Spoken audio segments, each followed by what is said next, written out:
Welcome everyone. I'm thrilled to have you all for this first keynote. What I suggest is that we launch the 1-minute video, if okay with all of you. We are 258 at the moment, so Louis, please. In September 2015, 193 countries came together at the UN and signed what is now called the Sustainable Development Goals. Its goal is very simple: to irreversibly eradicate poverty and do that in a more sustainable and equitable way. What's wrong with that? To not leave anybody behind. It can be done. It can be done. 17 goals. Talking about peace, talking about planet, talking about the people, talking about partnerships, and yes, talking about prosperity.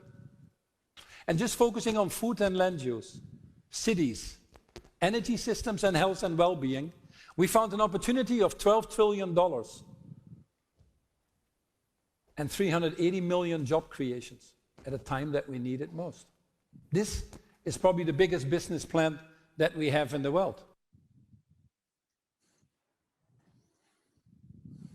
The biggest business plan we have in the world. I hope you found this 1-minute video of Paul inspiring to launch this conference. So we just now wait for Paul. So Paul is with us, I think. Didier, Paul is with us. Just came on, sorry. Ah, great. Hello, Paul. So Good night. Welcome. Great to have you. Thank you so much. And you see the huge success around your conference. And you are exactly on time. I appreciate it. I will introduce a first question to you, and then we are going to emphasize the importance of the cause that Claude Meyer is supporting. And then we are going to go back in conversation and finish with a Q&A that the participant can address via their chat. A short introduction of you, Paul, if you may allow. You were born and grew up in Holland, a large family. I read you hope to become a doctor, but medical school places were allocated by lottery, and so you studied economics and finance and international marketing. You are a great business leader. You worked for P&G for 27 years. I had the honor of being inspired by you. As a cost analyst, you escaped, if I may say, finance into marketing, then president Global Fabric Care, then group president for Europe. You joined Nestlé as chief financial officer, then head of America. And I also had the opportunity of being inspired by you there. And from 2009, you were chief executive officer of Unilever, 8 years of top line and bottom line improvement, and importantly, decoupling Unilever growth from the overall environment footprint and improve the social impact through Unilever's sustainable living. As a conclusion, you are much more than a great business leader. You are engaged. You engage the business community into the United Nations Millennium Goals, and you are the co-founder and chair of Imagine, that we are going to talk tonight, a social venture which mobilizes business leaders around tackling climate change and global inequality. Didier, maybe a first question which relates to our a year ago conference with Paul in Paris. Thank you, Jérôme. And just before asking this question to you, Paul, I would like to let Jean-Denis, who was waiting for your arrival, president of Unilever Alumni France, tell you some words of welcome. Jean-Denis, are you with us?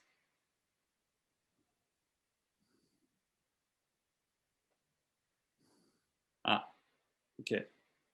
Seems there is a problem of connection, maybe. Okay. So once again, Paul, I'm really thrilled that you accepted to join us for the third time. As I said, the first time was in 2015, just a few weeks before COP21. Didier, Yes? sorry. Yeah, sorry, okay. because my mic and camera was blocked by the organizers. The floor is yours, Jean-Denis. Okay. Thank you. So very quickly, I mean, Paul, I wanted, on behalf of the whole Unilever community, I'm delighted to welcome you again. And thank you for coming back to the inter-Alumni for the third time. And because I still remember 5 or 6 years ago, during your conference in Paris, it was for me a tipping point in my business acumen, because you convinced me that night that sustainable development was not, for corporation, was not a nice to have, but a highly strategic subject. So thank you for that. And I want to also welcome tonight Nicolas Liabeuf, President Unilever France and EVP Western Europe, as a great supporter of Alumni Club. Thank you for Nicolas for joining us tonight for this great event. Enjoy, thank you very much, and looking forward to listening to you again. Thank you, Jean-Denis. So Paul, my first question to you, bridging with your conference almost 1 year ago, it was the 30th of January at SCP in Paris. You told us that it was too late to be pessimistic and that cost of inaction was lower than cost of action. We all know what has happened since then. How do you see COVID-19 impacting the UN Global Goals agenda for the good and the bad? Thanks, DJ, and thanks, Jerome, and thanks, Jean-Denis, obviously, for the opportunity. And I was looking forward to this, not only to just have a conversation with all of you, but very simply to see you all back. You're all great friends. You're a big part of my life. And often I think of you, and it's so important that everybody is healthy. We've all had an enormous challenge, undoubtedly, in 2020, and our first sympathies and compassion should go out to, obviously, the people that have suffered from COVID most. Some of them are dear friends as well, who have lost their lives. So I think we can be grateful that we can have this conversation and hopefully come out a little bit better again, because it's needed, as your question refers to. And one of the people that I admire the most, for which I have all the time in the world within my possibilities and my agenda, is obviously Claude Meyer. Not only was he a boss in my career, I still see him as a boss. I don't know if that happens to you, but if I see and talk to Claude, I still feel he is a boss. And he was a demanding one. And I'm actually grateful for that, because he set the standards higher than I even thought I was setting them myself. For one thing, I learned from Claude that I could work in the elevator between the 8th floor and the 3rd floor, because by the time that I came back into my office, he already was on the phone. Where is the answer? So I learned to work on the go and not lose any minute. And that still is a great benefit for what I do. But we all are here because we admire Claude. You know, to be in retirement, many of us go to the golf courses in Florida and you don't see them back. It also says something about the person and the character, you know, like sort of it's time that it's all about me when the world needs you most. And Claude just took the opposite. He took the opposite. At the expense of his own health and all the relationships with his friends, he dives himself 100% into Constellation. And yes, it starts with one house and obviously a burning platform with his son. But at the end of the day, you know, we're now in the next and the next and the next, and you find out there are 8,000 people from France living in Belgium in Constellation homes. So one of the things I want to ask you is that this is a moment to be generous. This is a moment to be grateful. This is a moment to recognize our friendships and our loyalty and friendship to Claude. So all I can say is be generous in terms of supporting the Constellation. And that is not only in words, that has to be in action. We have to build these centers. 2020 was not an easy year for any of these foundations. I myself run a few with my wife and am involved in many more. And they've had a major shock for regrettable reasons, because it's again, once more, the more vulnerable that suffer from the pandemic, first and foremost, not us in our cozy homes with all of our equipment and our abilities to keep working. So coming to your question, Didier, and I apologize for this little introduction, there is no doubt that COVID has put us back about 10 to 15 years on these sustainable development goals. That is the one side of the story. Poverty, if you look at the World Bank, they estimate that about 150 million people have been put back in extreme poverty. We've discovered that 1.5 million people don't have a safety net around themselves. If you talk to David Beasley, I just came off the phone with him, who runs the World Food Program, and they've just been recognized with a Nobel Prize, as you well know. About 275 million people are in acute food security issues again. So this is not the good side of COVID. There are other sides that might have helped us a little bit. Obviously, when an economy came to a halt, we also saw that the carbon emissions were going down anywhere between 8 to 10%. So it showed us that it was possible, but it's certainly not the way we want to do it as we move forward. We have a few lessons from COVID that I think are important, and then I'll tell you why I'm optimistic as we come out of this. The first lesson is a very important one, that we cannot have healthy people on an unhealthy planet. For the first time, we have better understood the relationships between biodiversity, human health, the economy, climate change, social cohesion, or lack of it, may I say. And this is important because it is only in these changes of the systems, this holistic approach of attacking the issues, that we can solve it. The second thing we've seen is that if we deal with a burning platform, even though governments might fail, and there has been a real failure in governments, in governance and global cooperation, yet communities on the ground rally together and form, and people are able to do amazing things at a short period of time. We've also seen the need for better cooperation at the global levels, working on our institutions.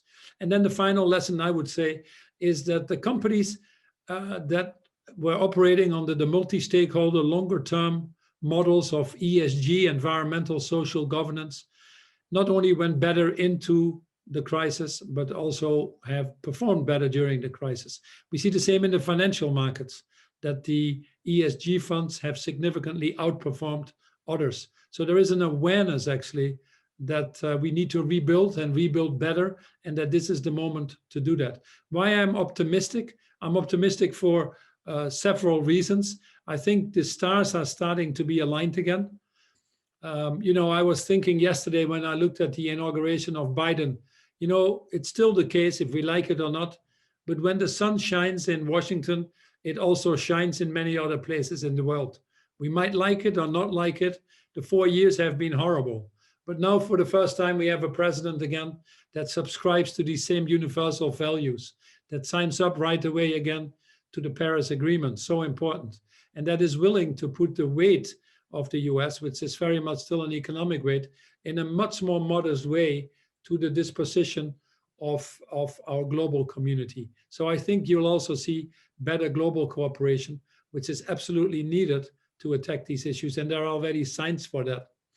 I'm optimistic because we've seen in the last 6 months of 2020, despite people saying COVID will result in companies going to cost savings and abandoning sustainability, we've actually seen the opposite.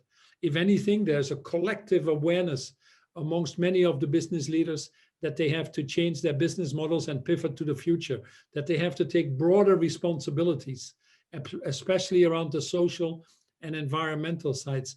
There's an awareness that we need to work together. We now have 62 countries that have made net zero commitments. China by 2060, Europe, the European Union by 2050, Japan, South Korea, the UK. In fact, 80% of the G7 countries, and now with the US coming in, we have about 53% of the carbon emission that has made net zero commitments by 2050. That's enormous. We see the same movements in civil society. We see the financial market moving at an accelerated pace, and business increasingly is forming these coalitions as well. But at the same time as I'm hopeful, we're also at a dangerous moment where everybody thinks they're doing something, where we've moved forward faster than we thought, and certainly that we originally hoped for, it collectively still doesn't add up. The transformation we need to make to sustainable systems, to decarbonize, to move the financial markets to the longer term, to create regenerative economic growth systems, to make it more inclusive, are of such magnitude that we need to significantly still step up. The investments in green energy need to be 7 times higher. The investments and the speed of moving out of the combustion engine 22 times higher. We still are very poorly investing in nature. Nature is 30% of the solutions, attracts currently only 3% of the funding. So we have our job cut out and we have a small window. What we do between now and 2030 is going to be decisive for the future of humanity. Thank you, Paul. Maybe a second question. You created Imagine with the idea of promoting business coalitions to accelerate the sustainable transformation. Has COVID-19 impacted this business transformation and this ability of creating coalitions? No, I think it has accelerated it. It's actually a good time. When I was CEO of Unilever, I was doing that 10 years, and I found that was enough. The company needed some fresh blood and new thinking, and I was ready to do a little bit more. I think when you work for a company, you might have the formal authority, which is perhaps important, but you don't have the moral authority. And I needed to put my shackles off to have a bigger impact even in the world that I think I could be making. As a CEO, I was being held to very high standards, but probably could only deliver on that for 50, 60%. Many of the things I could not do because they actually required these cooperations. And there's still a mistrust of business, or if Pepsi does it, Coke doesn't want to do it, or I don't have time, or if I do it, others benefit for free, or you don't have the knowledge. So I thought to drive the true system change, that what is needed, to get out of playing not to lose, but to truly get into what is needed to win, we need to create a platform where we can bring the leaders together to actually drive this continuous change that we need. So the Imagine setup is really to create that platform where courageous leaders at CEO level come together around the value chain. We think we need about 20 to 25% of the market there to drive tipping points. And what you see is, Jérôme, that when the CEOs come together, they actually become more courageous. We call it the courageous collective. And they quickly start to discover that there are more places or more space that they should cooperate on than compete. So we move more to pre-competitive space. We say very simply that we should not compete about the future of humanity. The most important things for us are climate change and inequality. That's what we're focused on. We think that is best done by looking at it by industry sector. We started with fashion, then we did food. We're now working on finance, where we're bringing these CEOs together. Once you get a critical mass of CEOs, then civil society want to join, NGOs, governments want to be part of that, and you start to tip into a more significant way than what we've until now been able to do. So that's done by moral power. But what I find out now that the shackles have been thrown off of my corporate life, that I can actually make a bigger change by doing that. Thank you. Maybe we'll continue the conversation afterwards, but it would be time, Claude, to intervene. As Paul said, you are a lot of courage in pushing a cause which is close to your heart.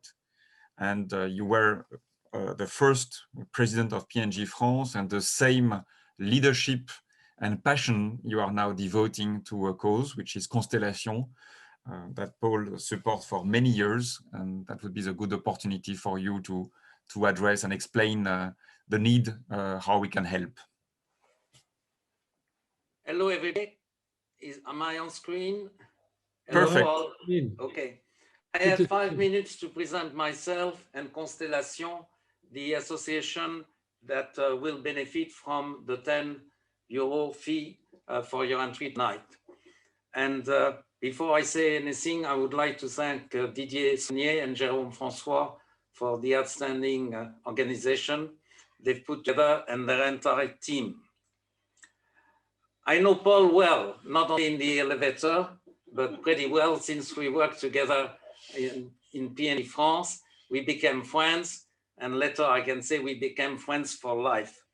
I want to thank Paul again for all the things he's done for Constellation over the last 15 years, and the thing he does for all of us, for the environment, and make the world a better place where to live. For those who don't know, I ended my career as President Europe Laundry and Cleaning Products, and today I speak as a Vice President for Constellation, the association where I work as a volunteer. I'm seeing something strange, apprendre à travailler.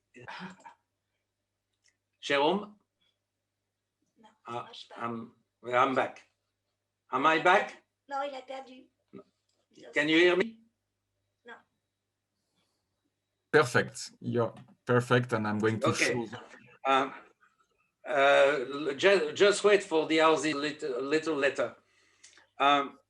So I retired in Belgium because at the time P&G headquarters were in Brussels, so I was working there, and I could not find a single slot for my son, not even a proposal, nothing. So I retired in Belgium, and for my Belgian friends here, I'm very glad I did. Also at the time I was not sure I was, today I'm very sure this was a very good idea. People who have mental disabilities, and that's not known from everybody, they want to leave the family home like everybody else. They want to live a life as independent as possible, regardless of the disability they have. Because if they live in a house with young people, this is not mom and dad. And in that way, disability or not, everybody is the same. As Paul said, there are currently 8,000 French people living in Belgium with mental disability. This is an enormous number. They're not yet all in houses, and that would be a miracle. But this shows there is a terrible lack of places in France because obviously they're far from their parents. And in a surprising way, there's also a lack of places in Belgium, particularly in the Brussels area. And that's why 15 years ago, I decided I would dedicate a large part of my life, today it's 7 days a week, to help fixing this problem and building these houses that guarantee this people happiness in their lives and a future when their parents die. The first thing I always want to insist is happiness in their life. And now let's go to the houses. We've already built 6 of them, and that's many million euros that we have had together through various means.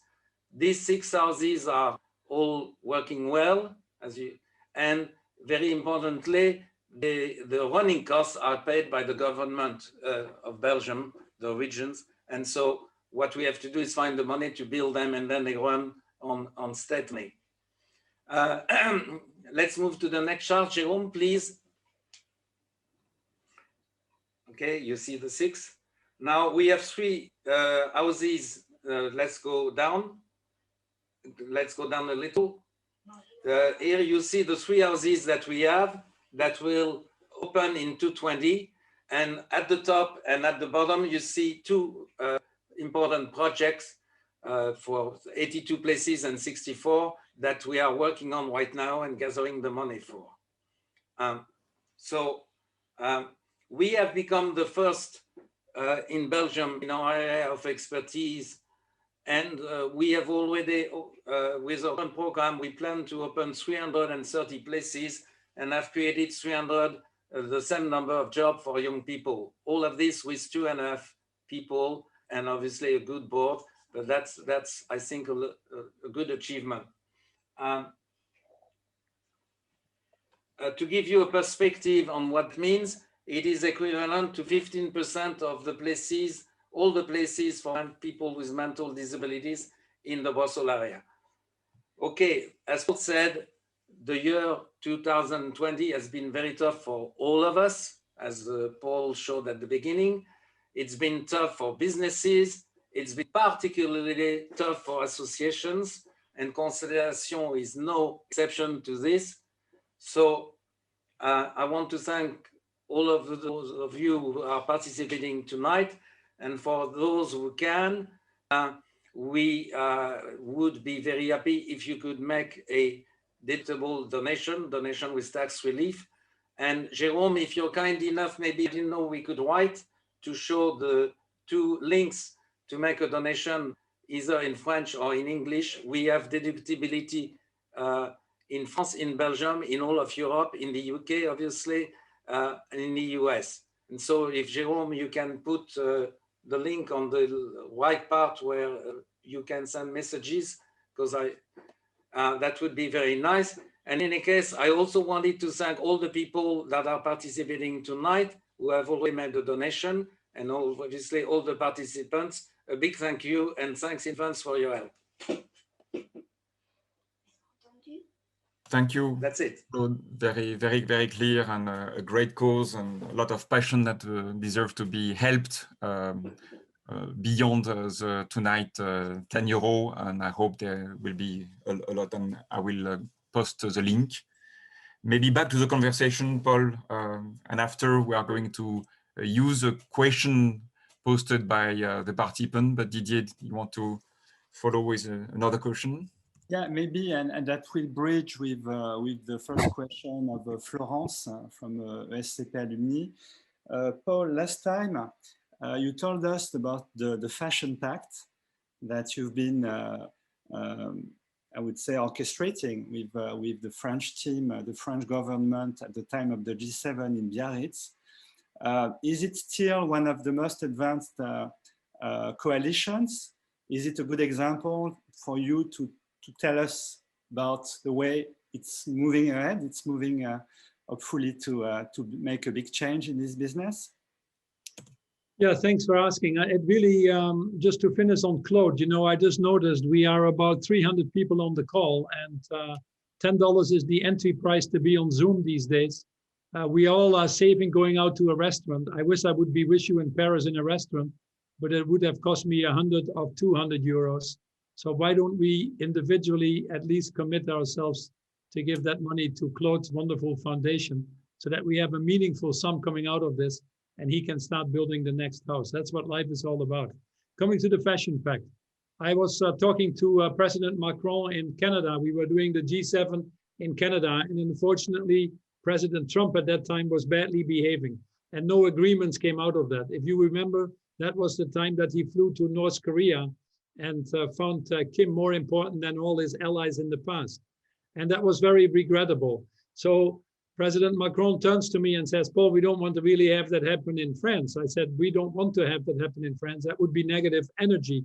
But why don't we use the G7 in France, where I've been involved in for a long time, and I advised the president on many things. I said, why don't we use it to create tipping points?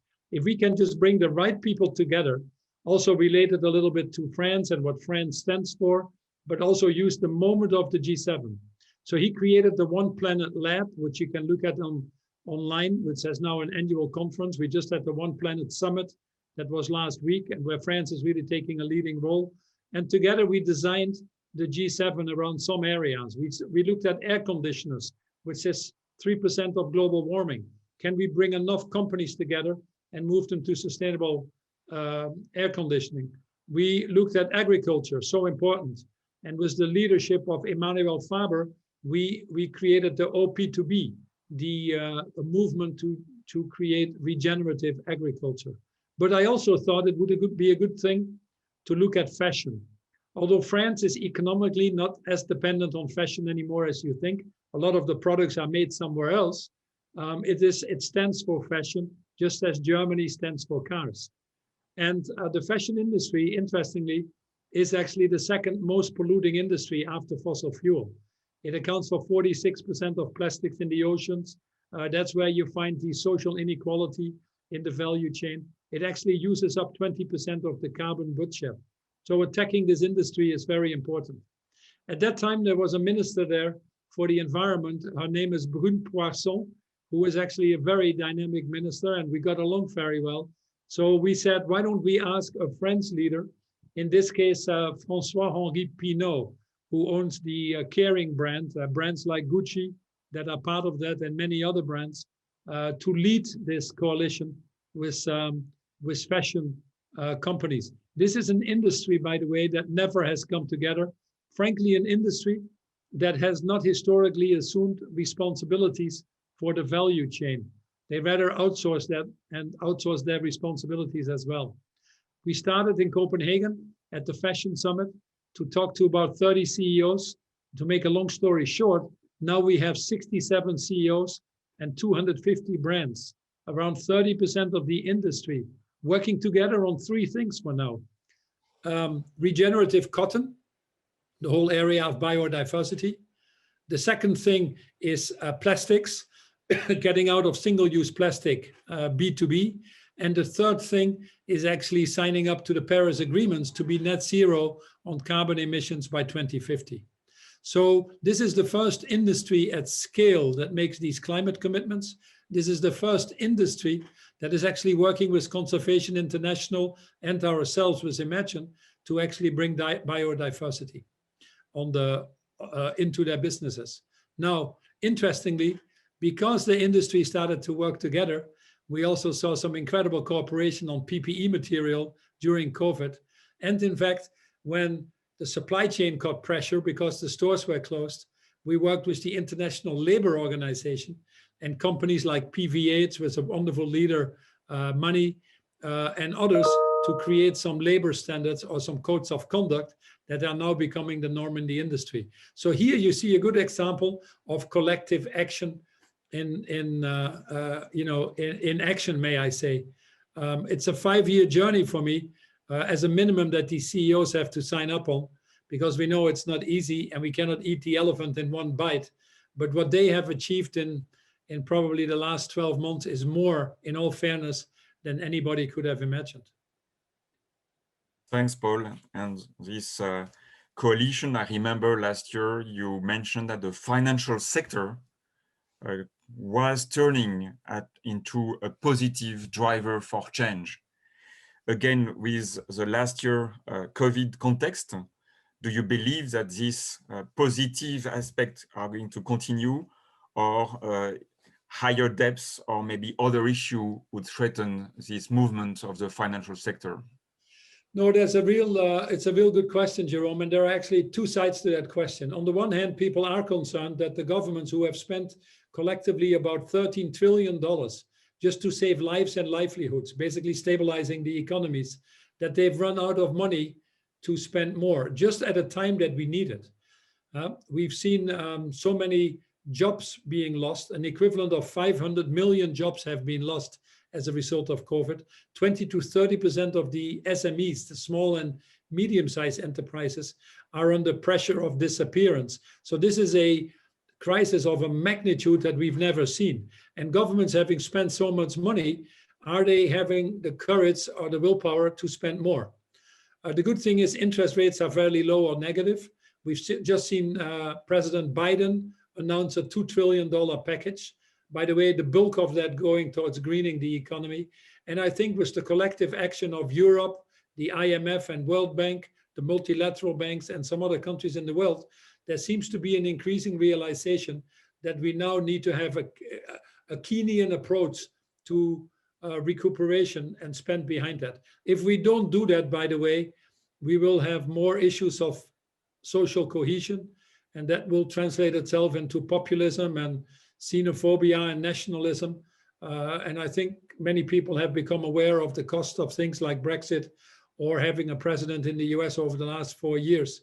And it would be well advised not to repeat that. But on the second part of your question is the financial market itself. I think the financial market has discovered in 2020 not only the risk sides of climate change, let's say, or risk to a person's balance sheet because of stranded assets, but they have discovered the enormous opportunities. ESG funds have grown faster than at any time in history. The private equity funds or the venture funds that are focused on green energy have put 50 billion more in there just in last year alone. And coalitions are being formed. Take, for example, a coalition of asset managers who manage our money. There's now $9 trillion of money under management that have made a commitment to decarbonize the portfolio that they are holding in line with the Paris agreements. We're seeing central banks becoming more interested. asking banks to do these stress tests, as it is called. The Task Force of Financial Disclosure on Climate-Related Risks, a task force that was started by Mike Bloomberg and Mike Carney, is now being put into law in increasing amounts of countries. It requires carbon disclosure. And with governments, as I mentioned, 56% of the carbon emission and over 60 governments have made a net zero commitment already. With that much of attraction, I think you'll see the financial community moving faster as well. Where the challenge is frankly in the emerging markets. We have totally shown our disrespect. They haven't caused climate change, but we're not even willing to help them. They didn't cause the crisis of COVID, but we're not willing to help them. A meager agreement at a global level to postpone debt for 6 or 9 months is not enough. In many of these countries, they have debt payments that exceed on what they can spend on healthcare. These countries are hit many times. The remittance is down. The raw materials, which they still depend on, prices have collapsed. They don't have a healthcare system itself and then they have COVID and climate change to deal with. Many of these countries are on the verge of bankruptcy. So if we don't step up, for example, with the IMF, the special drawing rights, if countries don't get together and fulfill their commitments to the 100 billion fund on climate change, if we don't create really the global fund on vaccines, then we're not going to get out of this in the right way. This is a global crisis that needs a global solution. I give you one final statistic, Jerome, and then we'll go to the next question. But I'm working a lot with Dr. Tedros of the WHO now on because the International Chamber of Commerce, which I chaired, which has 48 million companies, was doing an enormous amount of work on keeping the borders open for PPE materials, on putting guidelines in place to protecting employees, raising money. But you go to the vaccines that are now available. The world, as of yesterday, has given 39 million vaccines. It's actually very small compared to what is needed. But we've done 35 million vaccinations already. Only 26 of those were in the 150 poorest countries. So 26 of the 39 million went to Africa and many of the other fragile states, as if we don't care. I mean, it cannot be true. If we don't solve this globally, we are worse off. We give the virus a long time to mutate in these emerging markets. These people travel, so we'll never get rid of it. So we need to start working collectively. We need to spend a lot more time on making these multilateral institutions work. And one of the responsibilities of companies that we can get to later is to become an enabler. The fact that Europe has made a commitment on climate that is very good behind the Green Deal, that they've made a commitment to do 55% already by 2030, is because the private sector has given them confidence that it can be done. It's not easy. There are some pluses and minuses. There are industries that are going to lose and others are going to win, like in any transition. But they have the confidence that it is a cheaper option and the private sector is behind that, much like the private sector is now behind the US to make these courageous commitments. So we need to do the same with our multilateralism, otherwise the world is not going to function properly. Sorry about that, but it's an important point. It is definitely, Paul. And to your point on the global issues which need global solutions, sorry, I have a question from Regis from Unilever Alumni, which says, FMCG companies have usually their own industrial assets, and this slows down chances to transform product offers towards more sustainability. Any global ideas or mechanisms to tackle this issue? Yeah, it's a good question, and thanks for asking that. Obviously, there's innovators' dilemma, which I think shows itself most in the fossil fuel industry. The fossil fuel industry earns tons of money on fossil fuel. If you have a coal and you earn tons of money on that, it's difficult to go to green energy when the profit margins are still relatively low and when there is a high upfront investment, but then a low revenue and cost potentially after that. So these transitions are very important. And what we need to do as we spend the money, we need to look at how we manage companies' transition. That's why it's important that we start now, so that we have a 10-year plan to do this. Also with people, because there are people that are going to lose their jobs. You know, if you're a coal miner, we have a responsibility towards them. They've provided us with energy. They've given us our standard of living. We can't ditch them tomorrow. So a just transition is a very important part of all of this. Now, if you have a little bit of a longer term plan, I think the consumer goods industry, which is starting to move, can do much more. I don't want to really talk about what I did because I really look forward. But Unilever, it took us only 3 years to get to green energy in our manufacturing operations. We thought it would take 5 years, but it only took 2.5 years to have all of our factories on zero waste. We moved our sustainable sourcing up to 80% over the 10-year time period. So really, if you start now and you do it thoughtfully, you can do that. A good example is these ice cream cabinets. If you take a Pepsi, Coke, Unilever, Nestlé, we have you know, a combined number of cabinets out there that is probably 20-25 million. And they all have engines that were based on CFC and HFC. So we decided to go together, create this coalition that I asked the others to join, to create a new engine based on natural refrigerants. It turned out the engine was cheaper. We all started using the same, so we got one standard. The energy use was obviously far less, but the most important thing was we solved an issue of global warming, of 3% of global warming. And yes, we had to go to Brussels to work it with them. But it took us 10 years because it was irresponsible to scrap all these ice cream cabinets, because you have to wait for their lifetime, which is about 10 years, just like a washing machine. So after 10 years, you know, Unilever started a little earlier now, but we have converted basically all of our ice cream cabinets. Now, it's a typical example of pre-competitive, because there's not one consumer that's going to buy an ice cream based on what engine is in those bloody cabinets. So these are the type of things where we need to rise to the challenge of humanity, put ourselves together. So sometimes also the industry can work together a little bit faster to overcome some of these dilemmas that is just being referred to. Thank you, Paul. Maybe turning to the COVID generation, those 18 to 24-year-old, not many tonight connected, but some of us have such children. Today, President Macron was talking to those students in Saclay, and he was telling them that they are living through unique conditions and that in a way is going to strengthen them. What would be your message to this COVID generation, those students? Well, it's important to point out that 50% of the world population is below 30 years old. And indeed, they're our children now. Time goes fast, enjoy them. But mine are already above 30, by the way. But 50% of the world population is below 30 years old. And it's going to be 100% of those people tomorrow. So we not only have to give them a seat to the table, we actually have to give them the table. And it is very clear, the first thing message to them would be, this is the best time to be born.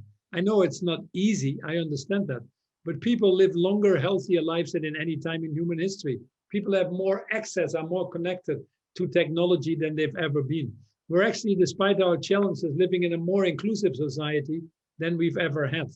More people have access to clean drinking water or sanitation than any time in human history. So whilst there is a little bit of a setback undoubtedly now, it needs to make us more determined to build back better. The good thing of the setback is that we've discovered that there are more things broken. We need to restore our relationships with nature. We need to accelerate on climate change. We need to rethink our social contract. We need to look at different use of technology as we do this. We need to look at the racial inclusion and so forth. And when there are so many things broken, is actually a good thing, because then we can glue it back together in a slightly different shape than we had it. And young people are more creative. They're more purpose-driven. They're better at ease with technology. They actually are much better unbiasedness in working the relationships. And yes, they think a little bit longer, more multi-generational than us. So not surprisingly, you see some of the most creative solutions coming from young people. You see some of the most amazing startups that disrupt markets coming from young people. And it's open to everybody now. In food, the market in food is being disrupted. Many of the big companies are too slow. that turnover, that top line growth is not going very fast. It's not that the food market isn't growing. In fact, the market for vegan or flexitarians or vegetarians, alternative foods, local foods, it's growing exponentially. And if you see that companies like Tesla, which are relatively young companies, can get a bigger market cap than all the world's car companies combined, and basically achieve that in 1 year, 2020. It tells you what opportunities there are out there. And young people are starting businesses at a faster rate than we've ever seen, and creating these opportunities at a faster pace than we've ever benefited from. So it's a good time to be young. It's a good time for us old folks, if you want to make a little bit of space, to get young people on boards, to get councils of young people in companies, to create creative competition of ideas, of having many of these social enterprises or young startups connected into your companies or your ecosystem, and you would be so much the better for it. Thank you, Paul. You mentioned the One Planet Summit a few days ago, which goal was also to leverage the finance community. And we have a question from Stefan from P&G Alumni. Paul, what are your views on progresses made by companies towards triple bottom line? It is not broadly communicated. Do you see CFO finance leaders willing to release this triple bottom line? Yeah, I think the direction is positive to that. It is true that not everybody is converted, that there are still issues of boards that don't quite understand it. Only 3% of boards have climate competency. Only 17% of boards have ESG competency. Many grew up in the old world and have now a financial comfort that makes them more removed from the real world that many people live in. They live on these islands of prosperity and they don't know the sea of poverty around them. In the financial market, the same thing. There is always a group of people that is driven by short-term returns, which is still the dominating factor for some. So we should not be naive about it. But I believe that we are moving to a critical mass and to a tipping point in all these areas. We've seen the ESG companies, as I said, better perform. We've seen a rapid growth of ESG funds. We've seen the financial market not only feeling that pressure from the people that invest, the pension plans, the high net worth individuals, the younger generations that are demanding more socially responsible investments. We're seeing governments putting legislation in place to make that happen. And frankly, we're seeing also not enough yet, but we're seeing also more responsible leaders stepping up in the financial community that understand what needs to be done. Many of the banks have made big commitments on lending to minority businesses after the terrible tragedy of George Floyd, for example. Many of the banks are now getting out of coal and financing coal.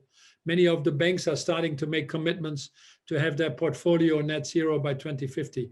So I think we're in the right direction, but now we need to focus on scale and speed and indeed ensure that we don't have too many free riders or people that are trailing.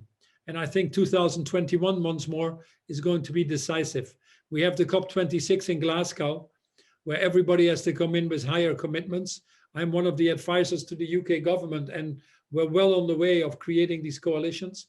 We are now even in the high abatement or high emission categories like airlines or steel or aluminum or cement. We now have companies there, in some multiple companies, that have made net zero commitments. If they can do it, everybody can do it. We have alliances with the financial institutions that are stepping up, etc. We also have in 2021 the COP15 in Kunming, which is the Biodiversity Convention. And the IUCN will actually have its convention before that, the International Union of Nature Conservatory in France, in the south of France, just before that. So we will also see a heightened attention towards nature-based solutions, which are in fact very job generating and probably one of the cheapest solutions to combat climate change. In fact, the best invention and the best technology that has ever been invented for climate change one that grows, one that becomes better over time. Once you don't have to do much, once you have it, it's called a tree. So the more trees we plant again, the better we're off. So biodiversity will be higher on the agenda next year. Climate change will be on the agenda. And then we also have the Food Summit. We're working with Agnes Kalabata on the Food Summit, which is the UN summit. I'm a UN ambassador for the Sustainable Development Goals. And that's an important one because it really puts the people we leave behind in the center. Still, most of the people that go to bed hungry are monocrop farmers. Most of the people that you find poor and live on less than $5 a day, you'll find them in the food chain. So if we can now once and for all drive these tipping points in the food system, that would be absolutely a major contribution towards achieving the Sustainable Development Goals. It's, by the way, one of the reasons why Imagine, after fashion, started to work on food, where we now have about 30 CEOs of the biggest companies, Carrefour, Danone in France, for example, Alexander or Emmanuel are really good leaders. And together with these CEOs, we're moving to regenerative farming. We're moving to smallholder livelihoods. And these are big conversions of food systems that we've not been able to do in the thousands of years that we've looked at it. Thanks, Paul. We have a lot of questions, trying to group several of them. We have several people, Renzo, Rizzo, person from L'Oréal, asking, is sustainable meaning to consume less, which obviously for consumer goods company and alumni means something a bit unusual. And there's also a question of Stefan, which is about, does it mean to consume more vegetal? Should we all go vegan? So is less the way to go? Well, it depends how you define it. You know, when we in detergent industry, and we have a lot of detergent guys on the, and unfortunately there were mainly guys in those days on the Zoom. But we had a hard time going to compaction because we were all measuring it in tonnage. And we thought the more tonnage we sell, the better we're off. Even when I entered Unilever 10 years ago, the statistic of success was still in tonnage for many of the products that we were selling. Absolutely ludicrous. So we can continue to grow, provided we define growth differently. If we continue to find growth as more stuff, it's not going to work. You know, last year, Earth's Overshoot Day was August 26th, which means that after that day, we use more resources than the world can replenish. Which in fact means that after that day, we are stealing from our children and their children. Of all the products we produce in the world, all the products, all the industries, only 9% of the material that we use gets reused. 91% ends up in the oceans or landfill or incineration. We are crazy. We are crazy. So that is obviously not sustainable. As the world goes to 10 billion people, we need to lift far more people out of poverty. That is not sustainable. So on the one hand, we need to look at circular economies, or I would argue regenerative economies, because we have to restore. When August 26th is not December 31st, it means we have to restore. That's why regenerative agriculture is so important. Being circular is not enough anymore. Being less bad is not good enough anymore. We have to become positive. The only companies that survive in the future are positive. So for that reason, we have to redefine the definition of growth. If we define it simply as producing more stuff, which we do now, it's not going to work. We produce more weapons, our GOP goes up. Peace, we don't measure. We make our factories run harder on carbon, our GDP goes up. The air pollution that now kills 8 million people per year, we don't measure. So Simon Koshnek, who invented the GDP measure at the time of the World War II, said, watch out when you use it. It is meant as an indicator of industrial production because we need to get back these economies, and industrial production is a good indicator. But it doesn't measure wealth distribution. It doesn't measure the negative effects of externalities. It doesn't measure if it can be done in eternity. There are major shortcomings. Please don't use it to measure what success looks like. That's when countries like Bhutan came up and started with the national happiness measure. There are now 7, 8 countries in the world that we're working with to redefine what this GDP is. And the most important contribution that we can make, that companies can make, is redefining what success looks like. As long as we only measure financial reporting, financial results, and we only have financial reporting, it's not going to work. You'll have fewer and fewer people having more and more money. That's what is currently happening. But what if all the leaders are not only responsible to optimizing the return on financial capital, but also on social and environmental capital? And if we can do that and measure that and hold each other accountable, our behavior will change as well. We've started a major effort with the IFRS. The IFRS, the International Financial Reporting System, is responsible for setting accounting standards. They've set, for example, the International Accounting Standards, the IASB, that some of you in finance might be familiar with. Now they're starting a consultation for a sustainable standard board. I encourage everybody to be involved. There are currently about 250 standard setting bodies that are sort of competing and muddling and confusing the water. We now have to converge that into one standard body, setting body, just like we've done on financial accounting. We could do that in the next 3 to 5 years. On climate, we're getting there with the TCFD. We're having diversity measures now, or gender equality measures in some of the countries. So I think we can go fairly quickly. And we as companies have to push that. In Unilever, I started to publish 50 measures. I started to make an integrated report.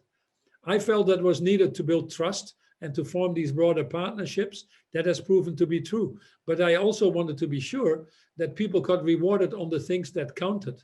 And that certainly wasn't just the financial returns. It was many of the other things. We were not working for the billionaires. I made it clear to people. We were working first and foremost for the billions of people that we were serving. And frankly, by doing that, by keeping that attitude, we got a 300% shareholder return over the 10 years, outperforming most of the companies that are on the line, except Unilever. So it is also a better way to run your business ultimately for the shareholders. But it's a result of what you do. It's not a reason of doing. Thank you, Paul. We have questions around energy and Europe, and I would like to come back on what has happened in Washington yesterday, and the fact that not only US is back into the Paris Agreement, but the new US administration is clearly saying that they will leverage this opportunity to create jobs, to really change dramatically the way renewable energies are supported in the US. You mentioned also the alignment of planets with COP26 in Glasgow, co-organized by UK and Italy, who also organized G7 and G20 this year. So how do you see Europe moving into this energy climate, I would say, engagement with this specific opportunity we have this year in Europe with G7, G20 and COP26? Well, you make a very important point. I have here a book which is called The Brussels Effect by a lady called Bradford. And she argues in the book that just came out that Brussels is going to play a much bigger role than Europe alone, and increasingly will become the standard setter for the world in many respects. She calls that the Brussels effect. It's worth reading. What is happening is that the relationships between the US and China are not so good. I think the underlying values on which their economic systems are based are not going to converge, even under the Biden administration. But Europe can play a great middle role. Europe has just signed a very good trade cooperation with China we've all worked on. And Europe also will re-establish better relationships with the Transatlantic Alliance, which obviously had become quite weak in the last 4 years. So what you now see is that Europe has made a big commitment on climate change with the 55% reduction by 2030. They were the first one to do that. The UK, not part of Europe anymore, has immediately also confirmed that. Europe has set quite aggressive targets for 2030 and how to get there with their fork to farm package, farm to fork, with their biodiversity package, with their circular economy package. And increasingly, Europe is willing to exercise that power they have, that economic power, that collectiveness. It has pulled Europe closer together. COVID, the climate change, and all these things. It's a good time to be part of the European Union. In the Brexit agreement, people might not have seen that, but there are 246 requirements on climate change and on standards on sustainability that otherwise might have been diluted. We're now working with Frans Timmermans, a fellow Dutchman, who is responsible for all of this, on the Mercosur agreements. In the Mercosur agreements, we are now building in requirements to stop deforestation, because unfortunately we have Bolsonaro in Brazil, who has just lost his best friend, Donald Trump, who is jacking up deforestation. So I think Europe will increasingly become the standard setter. The Biden administration now, people like John Kerry or Jonathan Persing or others that are now entering the climate group are very familiar with what we are doing with the European Climate Foundation, with the new climate economy task force we've created, and many other things. And they've taken learnings from that, and there will be a close cooperation that you will also then quickly see in the US. May I say that the US is not in a bad position. With the We Are Still In movement or the America Pledge movement, actually 60% of the United States have made climate commitments that were better than the Paris Agreement at company level, at city level or state level.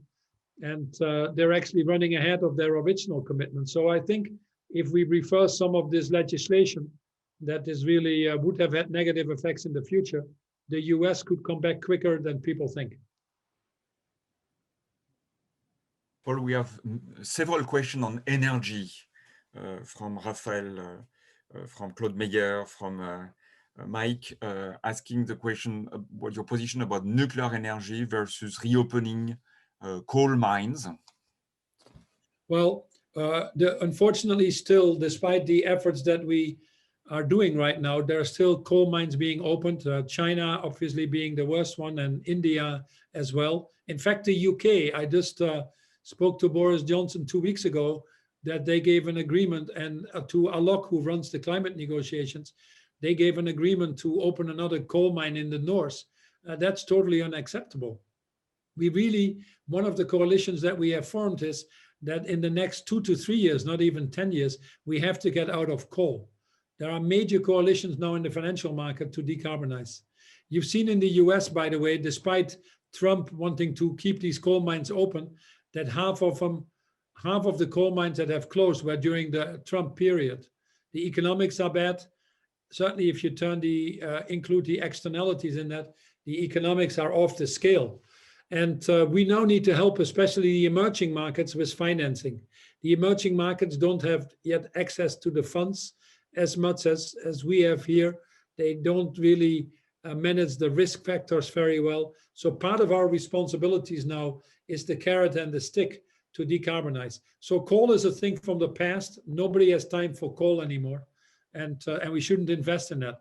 Equally, we should be very careful that we don't invest in too much gas. The argument that gas replacing coal or other heavier fossil fuels is a good thing.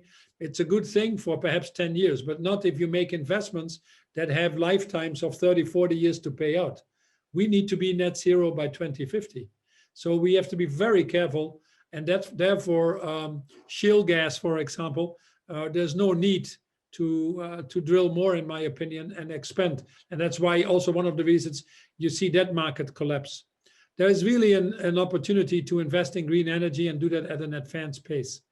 The International Energy Agency is located in France, by the way, said in 2014, by 2050, this is in 2014, by 2050, the cost of energy would be 5 cents per kilowatt hour. So everybody said, fine. And we made all of our plans around that. And we thought, oh, that's a problem. The reality is we have achieved that by 2020. We achieved that last year. In 6 years, what they thought would have taken 36 years. So technology curves are exponential right now. If we put our energy together, we can get hydrogen costs that are the same as fossil in the next 2 to 3 or 4 years maximum. But it needs to have these efforts at scale, these moonshots. So coal no place. We need to work with the governments that are still putting coal plants in place. Even with the newly installed capacity now on coal, that would mean collectively a 1% warming on top of the 1.2% we already have currently. A big no-no. Nuclear, a little bit more debatable. There are some countries that have no energy at all, like Japan, that cannot depend only on solar or wind, because also there are periods that there's no wind and no solar. So that is an intermittent energy. The grids are not yet connected. We need to connect the global grid like an electric highway that more and more people are starting to talk about to put in place to make that possible, but it's not so easy to do. So within that time period, there is a transition. France is a nuclear country. We know that. They're exporting also. But now we found actually that although for the foreseeable future, we will still have nuclear in our mix, the cost now of renewable has come down so much that frankly, it isn't economically viable anymore to build too many new nuclear reactors. So use the ones if they're safe enough to extend their lifespan, if you are to fulfill their lifespan if you want to. But I don't think that we will see too many being built anymore. Not for the philosophical arguments that we can have. Some people might disagree with me, but I think the economics are starting to take over much quicker than we thought, just like it did on the other parts of fossil fuel. Thank you, Paul. A question from Catherine from Coca-Cola Alumni on education. As new challenges require generally new knowledges and competencies, does Imagine integrate education-oriented actions, and how to accelerate scientific and ESG education at school, but also in companies, basically? Three things very quickly. Let me thank Coca-Cola because they were the 411th company that signed up today to the valuable 500. And that is very important for Claude to hear as well. There are 1.3 billion people with disabilities in the world. 1.3 billion people. That's 15% of the world population. An economic power of $8 trillion. But we have started to discuss in the boardroom LGBT, gender, racial, but we still don't have the discussions on disability. Very few companies have enough people that really even come close to 2 or 3%, let alone the 15%. So that's daft, and that needs to change. We created an organization that I chair, which is called the Valuable 500, and Coke signed up today. I encourage you to check if your organization sign up. You cannot have your CEO say, we want gender balance, but don't care about people with disability. You know, you cannot be a half person, you have to be a full person if you talk inclusion. The second point is on schools. First of all, Imagine doesn't go there because Imagine really works with CEOs and looks at the private sector as an accelerator for these industry transformations. We need to focus. We only have 22 people after 1 year being together, an enormous network, but that is what I focus on right now. But I happen to have another job, which is being the chair of the Saïd Business School. And I'm on the board of Prime, which is the Principles of Responsible Management Education, which has about 600 universities connected. Then I'm on the board of INSEE at the Hoffman Institute for one of my connections to France, because you all know how much I love France. So it is no question that management education is in turmoil. The education that is being taught is still Milton Friedman's shareholder primacy. The MBA program from the past is really obsolete. And like businesses need to pivot quite rapidly, the academic institutions need to pivot also. And that's not so easy. These are old institutions, they have tenure. You know, there are professors that are stuck in their own way. In some of the institutions, there are some professors, believe it or not, that still use acetone. And with COVID had a hard time, you probably don't even know what acetone tape is, but they had a hard time even going to digital. So we're looking now at what is needed to create a lot of scale at the universities, to have, first of all, lifetime learning, to bring in the digital component, to broaden the education to multidisciplinary, the social sciences, the environmental sciences that are needed, and to bring in the skills that are needed to create the moral leaders. I don't think we've created the right leaders. Unfortunately, the world is short of leaders and trees. The average tenure of a CEO is getting shorter. It's now 4.5 years. You cannot solve these issues. During COVID, we have seen the CEO turnover go up.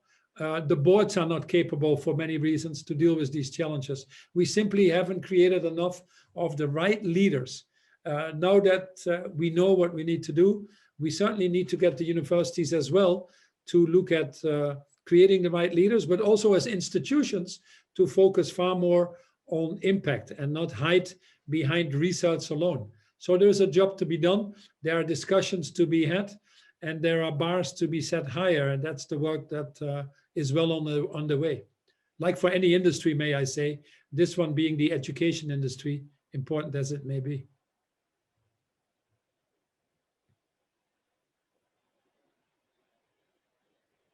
Didier, so we are coming to the end. Do you want to use the poll, the survey?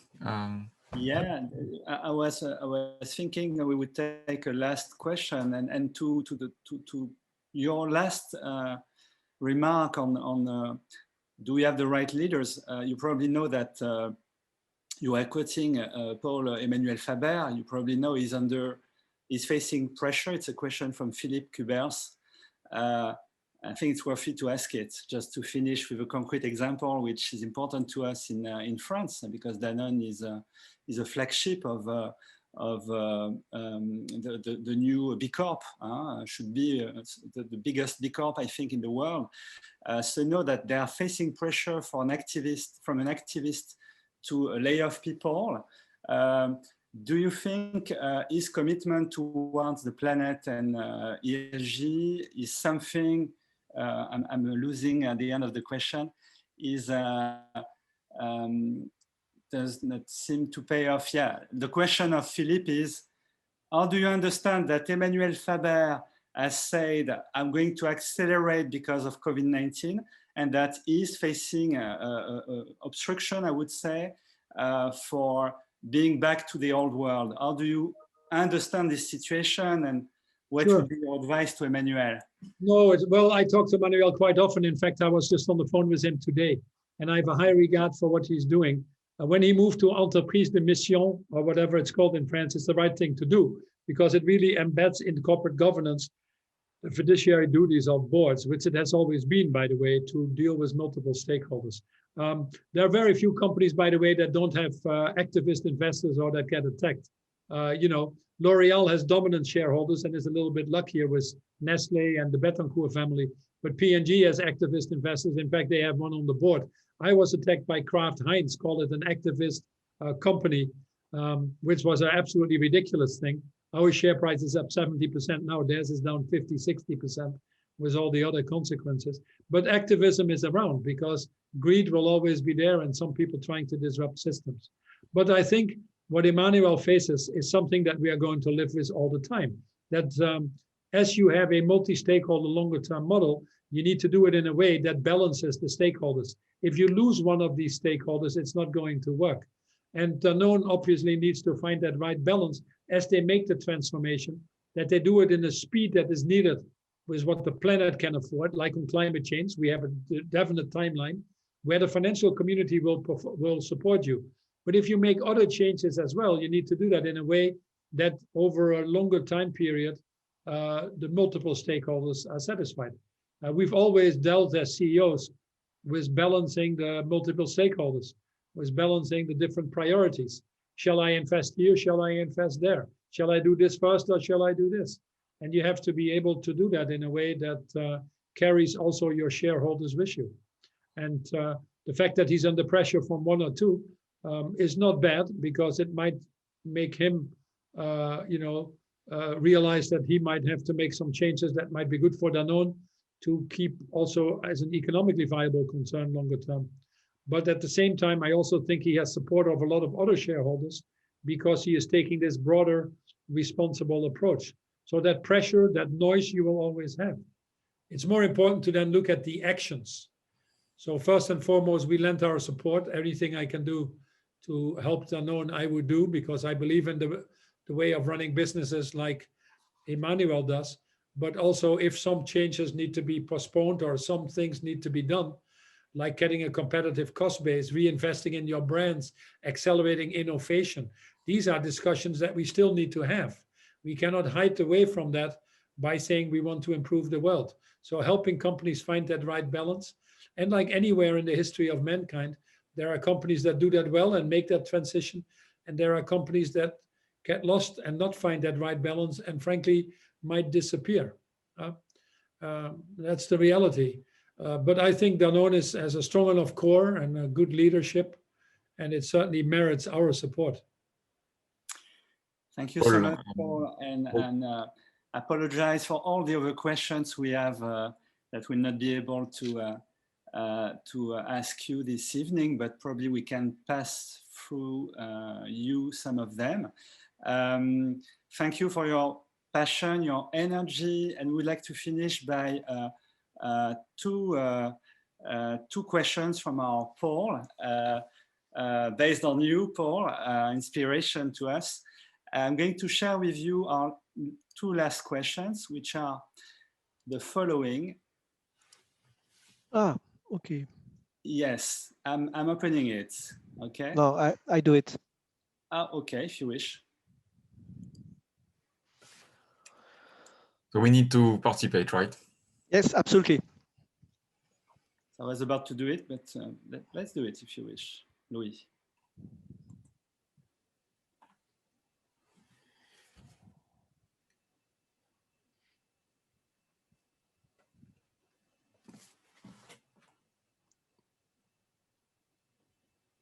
Okay, allez. 10, 9, 8, 7, 6, 5, 4, 3, 2, 1.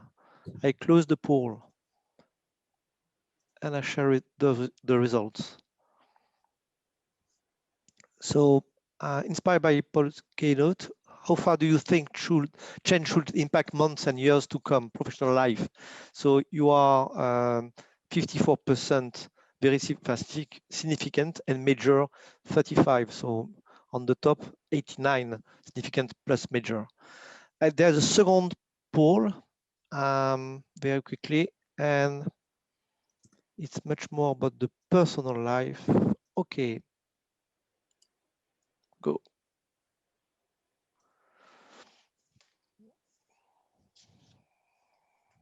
While people vote, again, thank a lot, Paul. And the sign of leadership is the number of questions that we received, and we could go on for hours. We don't want to exhaust you. And thanks for your very profound and still extremely clear and answers. That was very inspiring. Okay, 3, 2, 1, 0. We are at the end of the poll. Here are the results. So 56% significant and 20% major. So we had 89 for the professional life, and now we have 76 for the personal life. So Paul, you have given us enough energy so that we are more or around 80% or more than 80% willing to contribute to change professionally and personally. I hope this is the way we should understand the feedback of the more than 200 people still with us at this moment. So thank you so much, Paul.